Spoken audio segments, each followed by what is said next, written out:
কি সুরক্ষা পায় ভিডিওটা দেখতে থাকো শেষ পর্যন্ত। আর আমি কিছুই শেয়ার করতে পারিনি তোমাদের সাথে কারণ অনেক সমস্যার মধ্যে কাটছি। আর আমার মোবাইলও প্রবলেম, টাইম মাস্টারও প্রবলেম, নানা রকম প্রবলেম। তো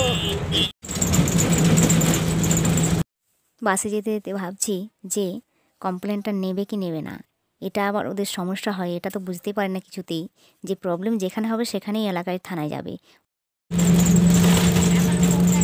মালাবতী যাচ্ছি, মালাবতী পাস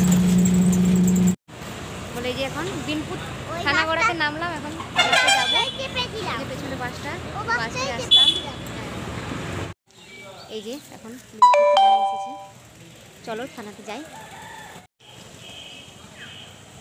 বাপের বাড়ির এলাকার থানাতে এলে বলবে শ্বশুর বাড়ির এলাকাতে যাও, এইভাবে হেনস্থা করে। এটা তো আমি বুঝে উঠতে পারি না কিছুতেই, যে যেখানে সমস্যা সেখানেই যাবে।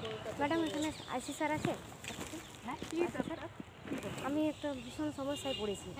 আমি সমস্যায় একটা পড়েছি, আমার মেয়েকে নিয়ে এখন থানায় এসেছি সুরক্ষা পেতে। আমার স্বামী মারপিট করে, এবারে আমি বাপের বাড়িতে চলে গেছিলাম মারপিটের জন্য, এবার আমার বাপের বাড়িতে গিয়েও ওখানে ঝামেলা করছে।